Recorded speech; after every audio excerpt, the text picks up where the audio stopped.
দীপমণির বিষয়ে কথা বলছেন আইনজীবীরা, আমরা সরাসরি চলে যাচ্ছি সেখানে। আলোচিত যে শিক্ষামন্ত্রী, সাবেক শিক্ষামন্ত্রী এবং আরেকজন হলো আমাদের আরিফুর রহমান জয়, তিনি সাবেক সংসদ সদস্য। এই দুইজন এই হত্যার সঙ্গে তাদের সম্পৃক্ততা আছে এবং তারা এই হত্যার সঙ্গে ষড়যন্ত্রের সঙ্গে তারা জড়িত।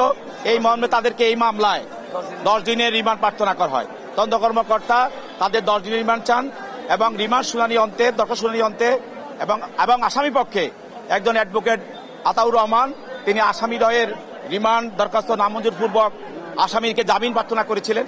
উভয় পক্ষের শুনানি অন্তে বিজ্ঞ আদালত 1 নম্বর আসামি মহিলা বিদায় তাকে দীপুমণিকে 4 দিনের রিমান্ড মঞ্জুর করেন এবং জয়কে 5 দিন রিমান্ড মঞ্জুর করেন। এত রিমান্ডটা কম হলো কেন? আদালত বলেছে এজার নামীয় আসামি নয়, এই কারণে কি না?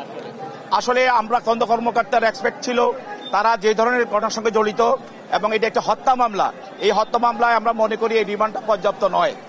এই হত্যা মামলায় তদন্তে যেহেতু তারা 2 জন এখানে অ্যারেস্ট হয়েছে, তাদেরকে আরো রিমান্ড তাদেরকে নেওয়ার প্রয়োজন ছিল। জিজ্ঞাসাবাদের জন্য আরো কয়েকদিন সময় দেওয়া উচিত ছিল। যাক, বিজ্ঞ আদালত দিয়েছেন এবং তদন্তকারী কর্মকর্তা চাইলে পরবর্তী আবার রিমান্ড দরখাস্ত করতে পারবেন। আদালতের সামনে কি তুলে ধরেছেন?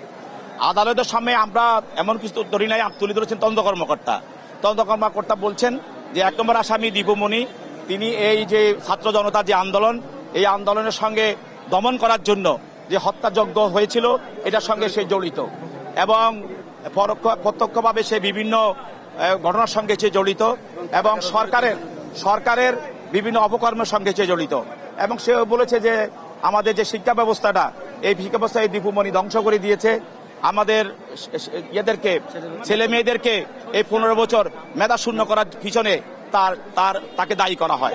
আপনার নামটা এবং ডেজিগনেশন? আমি ওমর ফারুকী, সাবেক সাধারণ সম্পাদক। কথা বলছিলেন একজন আইনজীবী, সাবেক সাধারণ সম্পাদক ছিলেন যিনি ঢাকা আইনজীবী সমিতির। আজকে দীপুমণি এবং আরিফ হাসান জয়কে যে কোর্টে তোলা হয়েছে, আদালতে তোলা হয়েছে, সেখানে 10 দিনের রিমান্ডের আবেদন করা হয়েছে পুলিশের পক্ষ থেকে। সেখানে দীপুমণিকে 4 দিন এবং আরিফ হাসান জয়কে 5 দিনের রিমান্ড মঞ্জুর করেছে, যদিও পুলিশের পক্ষ থেকে 10 দিনের রিমান্ড আবেদন করা হয়েছে।